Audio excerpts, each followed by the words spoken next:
The epic battles of the Eastern and Western fronts, as well as the war in the Pacific, are often central to the depictions of World War II, but the conflict was truly global, and each of its smaller parts were crucial and decisive. The invasion of Greece by Italy and then Germany is among such lesser talked about parts of the war. Welcome to our series on the Battle of Greece and this first video on the Greco-Italian War. If you're interested in the history of this era, don't forget to check out our second channel, The Cold War. The link is in the top right corner. Shout out to Call of War for sponsoring this video. Call of War is a free online PvP strategy game played by millions of users worldwide, where you can rewrite the history of World War II. You choose your country, join the war, fight other players in epic real-time battles, and conquer the world in challenging matches that take weeks to win. The game starts in a historically accurate World War II environment, but it's up to you to rewrite history as you want it. To win, you have to use your strategic acumen and the strengths and weaknesses of a wide variety of World War II units such as tanks, planes and ships. Choose your own strategy to dominate, tank rush your opponents, establish air superiority, or bombard coastal cities. There's a research tree that allows the player to use atomic bombs and other weapons from World War II. Build an empire by waging war on your neighbors and getting into strategic alliances with other players. Call of War is fully cross-platform. You can play with the same account on PC or mobile. Click on our link below to get 13,000 gold and 1 month of High Command subscription for free, only available for 30 days. The wake of the 20th century saw Italian nationalists pressing for the expansion of their empire. The recently unified Kingdom of Italy was striving to form a powerful colonial empire, with Italian Somaliland and Eritrea among the first colonies to be established overseas. During the Italo-Ottoman War of 1911, Italy occupied the largely Greek Dodecanese islands and annexed the province of Libya in northern Africa. For their participation in World War I, they were promised the provinces of Trento, South Tyrol and Dalmatia, the Austrian littoral, parts of western Carniola, and the German colonies in Africa. At the end of the war, they didn't receive all of the land that was promised, causing the Italian government to be humiliated. This mutilated victory, as it was called by Italian nationalists, led to the rise of fascism in the kingdom, with their leader, Benito Mussolini, becoming prime minister in 1922. Mussolini desired to forge a new Roman Empire in Africa and the Balkans, and wanted to achieve supremacy over the Mediterranean, where their sphere of influence was based. At the same time, a defeat against burgeoning Turkey in 1922 had thrown Greece into a chaotic state, in which the monarchy was overthrown, and several revolutions and counter-revolutions ensued. In 1935, the Royalists, with the help of the British, restored King George II to the Greek throne, but the country was still in a period of crisis. The king, instead of attempting to solve the crisis through parliamentary means, called on Ioannis Metaxas, a former army general with pro-fascist ideas, to form a new cabinet. On August 4, 1936, the new Metaxas regime abolished the constitution and the political parties and set up a dictatorship. Metaxas, now the prime minister in this fascist government, sought to establish order back to his country, although this didn't bend the democratic spirit of the Greek people. As the outbreak of war was looming over Europe, Metaxas followed a policy of neutrality and close relationships with the other Mediterranean powers. Italian-Greek relations had never been particularly good, but relations worsened after the Italian invasion of Albania, which gave them a foothold in the Balkans. The presence of Mussolini's troops at the Greco-Albanian border threw the Greeks into the arms of the British, to whom they were also economically dependent. This resulted in the acceptance of a British guarantee of independence on April 13th. The start of World War II, however, reversed Italian plans for a Greek invasion, as in 1940 they were fighting the British in northern Africa as well as in the Mediterranean, and couldn't open another front. But Count Galeazzo, foreign minister and Mussolini's son-in-law, had other plans. He exercised much control over Albanian governor Francesco Jomini and military commander Sebastiano Visconti Presca, and saw Albania as his own personal domain. Ciano believed that he could increase his popularity in Albania by adding territories with Albanian minorities in Greece and Yugoslavia, coinciding with Mussolini's expansionist desires. Mussolini was finally convinced by the assassination of the Albanian leader in northern Greece, Daud Hoxha, and an invasion was planned for the end of September. Visconti Prasca started moving Italian units to the Greek frontier, while Albanian guerrillas were armed and trained to disrupt the Greek rear. But the Germans delayed the start of the operation because they wanted to maintain the status quo in the Balkans. In response, the Italians tried to force Greece into a reaction that would give them a convenient pretext to invade. Provocations reached their peak in August when the submarine Delfino torpedoed and sank the HRN destroyer Eli. The Greek authorities feigned ignorance on the identity of the attackers, but prepared for war. When on the 12th of October 1940, German troops entered Romania, Mussolini decided to act immediately, proclaiming October 26th as the day of the invasion. Although Il Duce was furious because Romania was in the Italian sphere of influence, the German interest in the Balkans prevented Turkey from coming to Greece's aid, and this allowed the dictator to declare war on them. On October 22nd, Ciano drew up an ultimatum to be presented to Metaxas, intended to leave Greece no way out, either occupation or war. Metaxas answered with his famous "όχι," or no. 6 days later, some 140,000 men, under torrential rain, invaded Greece along a 90-mile front. They believed the invasion would be fast and would face around 36,000 Greeks, enjoying a 3-to-1 advantage against the defenders. To the surprise of the Italians, the political divisions in Greece were temporarily silenced in a mood of national unity as the Greeks swiftly mobilized reservists to the front lines. At that point, the Greek army fielded one fully mobilized infantry division in Epirus, the 8th Division, commanded by General Charalampos Katsimitros, while the 9th Division was placed at the Yugoslav border. They had no tanks and were low on machine guns and artillery. Supported by other formations, these divisions would have to hold the Italian advance until reinforcements arrived. Only the forces on the border with Bulgaria were not moved, as the Greeks feared the Bulgarians would invade and assist the Italians in their offensive.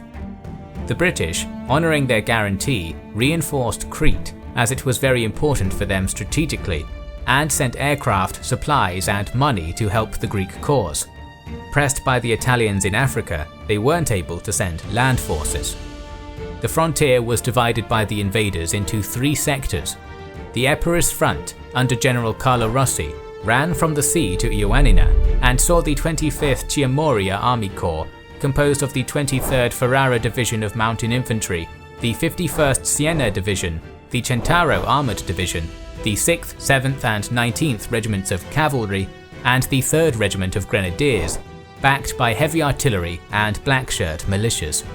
The Pindus front in the centre had General Mario Girotti's 3rd Giulia Division of elite Alpini mountain troops, backed by a mountain gun battalion and mountain artillery. The eastern sector ran to the Yugoslavian frontier and encompassed the area bordered by Korca, the Italian centre in Albania, and Florina, the gateway to Lake Prespa in Greece. Here, in less mountainous terrain, was the 26th Korica Army Corps under General Gabriele Nasci, comprised of the 19th Venezia, 29th Piedmonte, and 49th Parma divisions, 3 battalions of Albanian troops, the 101st Machine Gun Battalion, heavy artillery, and a regiment of tanks. The initial Italian advance of Visconti Prasca was in such strength that it sent the Greek forces on the frontier reeling back. There, the Greeks had organized the 17-mile Alea Kalpaki Kalames line in defense of Ioannina, the capital of Epirus. The center of the line was heavily defended, and the left was held with light forces. As the Pindus Mountains gave them shelter, on the right was only a small Evzonis detachment, Greece's famous kilted mountain troops, under General Konstantinos Davakis. At the coast, there was a small 2-battalion detachment led by Major Nikolaos Lumba. The Greek commander-in-chief, Alexandros Papagos, a hero of the Balkan Wars, was placed in command of the defense of the country, and he gave General Katsimitros complete freedom of action, with the mission to hold off the Italian advance until sufficient forces had been raised for a counter-offensive. Katsimitros had a difficult decision: to hold on to the Elea-Calamus line or to retreat towards the second line of defence at the gate of southern Greece, from Preveza through the river Aliakmonas almost to Salonika. In the end, the Greek general decided to protect Ioannina and Epirus and to take advantage of the easily defendable mountainous terrain there. Visconti Prasca, on the other hand, planned to have Rossi's infantry attack the centre of the defensive line, while the Centaro armoured division advanced through the narrow valley of the Calamus River, attempting an encircling manoeuvre against their left wing. This attack would be helped by two similar manoeuvres aiming to encircle Greek forces on the defensive line, one in the Pindus Mountains towards Metsovo, and the other towards Paramythia south of the Calamus River. Visconti Prasca decided not to make any advance into western Macedonia before the Epirus area could be secured. Despite the bad weather, it was planned that in a few weeks Epirus would be, in Mussolini's words, liquidated. On the first day of the offensive, Rossi sent the Siena division with some Albanian contingents to advance south along the coast towards Paramythia under the command of General Francisco Rivolta, while the Ferrara and Centaro divisions advanced into the Elea-Calamus sector as far as Kalpeki. They advanced 30 miles after 2 days, although the armoured division was hindered by the mountainous mud and was rendered useless for fighting in these conditions. None of these units at first encountered any resistance, as Papagos approved an initial strategic withdrawal behind the Calamus River. On November 2nd, the weather improved and the Italians decided to attack the main defensive line. The Battle of Elea-Calamus started with the Ferrara division assaulting the bulk of Katsimitros' line several times. The harshness of the terrain and the 8th's high morale and fortifications repelled attack after attack despite the Italians' air support. On November 5th, Rivolta enjoyed much more success with the crossing of the Calamus River, slowly advancing southwards and capturing the port of Igoumenitsa the following day. In response, the Lumba detachment had to retreat further south to protect the gateway to southern Greece. The deepest Italian advance came 1 day later when the coastal forces occupied the village of Margariti. By November 8th, however, the Italian offensive in Epirus had stopped. At the Pindus Mountains, another struggle was occurring at the same time. The Julia division decisively defeated Davicus' small detachment by October 29th, and 4 days later got within 12 miles of the vital Metsovo Pass, capturing the city of Konitsa and the villages of Samarina and Vavosa. But the Alpini were slowed down by the foul weather conditions and were forced to stop, calling for reinforcements that never came. Papagos realized the precarious situation on this front and sent reinforcements, including the 1st Division. On November 4th, General Vasileios Vraknos commanded this counteroffensive into the Battle of Pindus. He first occupied Mount Tamburi north of Samarina, then sent his cavalry in an encircling maneuver behind the town. Surrounded, the Julia sustained heavy casualties, but eventually managed to break out of the encirclement and started to retreat, calling for reinforcements. Later that day, Vraknos had managed to reoccupy Samarina and Vavusa, pressing his attack on the depleted Julia and completely defeating the Alpini division. The 47th Bari division, which was earmarked to participate in an invasion of Corfu that had to be dropped because of the failure at Epirus, hurried to the Pindus front, but it was already too late.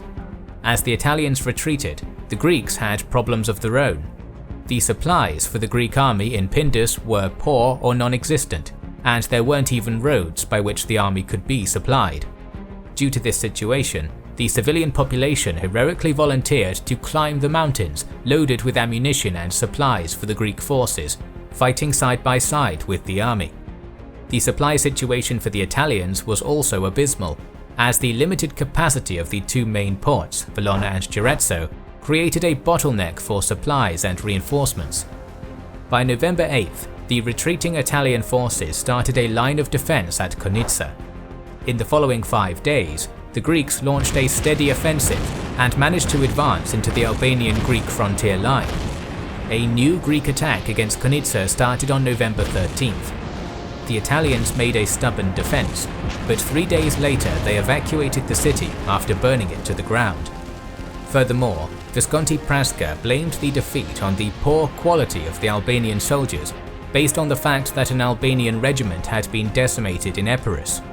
This enraged the Albanian commander Prenk Pavizi, who protested that the Albanian soldiers were not to be used as cannon fodder.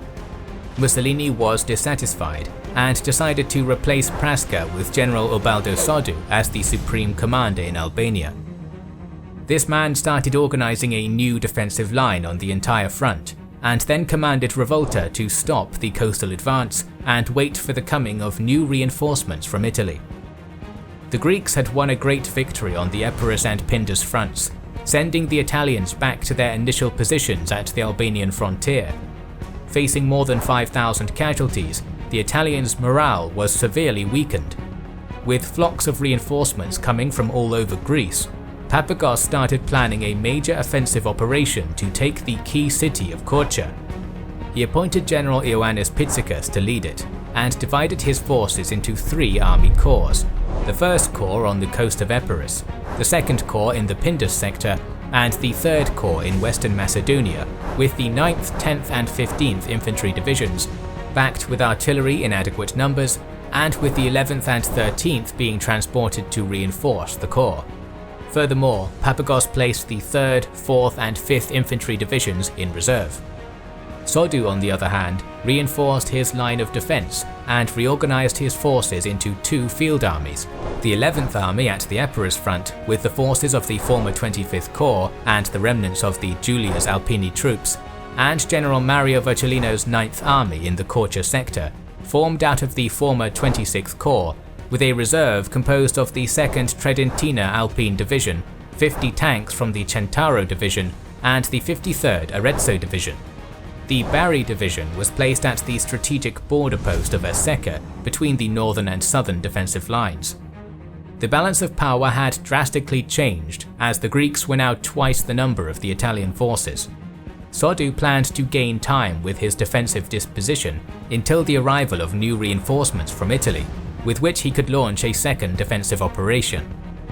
The arrival of all reinforcements was arranged to be completed by December, but the Greek offensive caught them by surprise before that.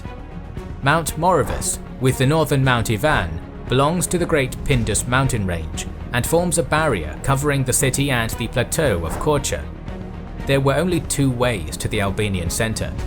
One went north through the valley located between Moravus and Ivan, and the other ran northwest through the valley of Data.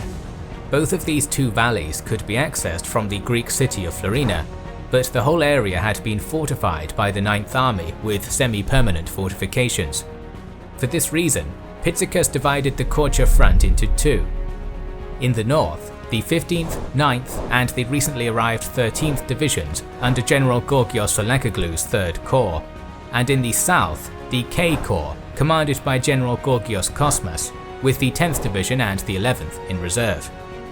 The plan was for the 15th Division to advance west towards the Sangong Pass between Moravus and Ivan and capture its western exit, while the 9th would attack the center of the Italian defensive line towards Mount Moravus, and the K Corps would penetrate the Italian left and flank the enemy positions atop of Moravus. On November 14th, the Greek forces attacked on the whole front from Lake Prespa to Mount Gramos, directed against the Moravus-Ivan area. The main attack was organized against the mountainous southern part of the area, where the Italians couldn't use their armored forces. Also, the Italians weren't expecting a Greek offensive so suddenly, and thus they were taken by surprise. By afternoon, the 10th Division took possession of the Bataros Heights in Moravus and the villages of Nikolica and Vozigrad, while the 9th advanced towards the western bank of the Develis River. The 15th Division, after a 3.5 hour struggle, was able to break the Italian defensive line and take the Sangong Pass, thus isolating Mount Ivan. 15 miles from Nikolica, K Corps occupied the Stavroides Heights on November 15th and fortified their position south of the valley of Dadha. At this point, the Albanians under Pavizi had abandoned the front, infuriated by Italian abuse, but Vercellino sent the Arezzo division to reinforce the line of defense.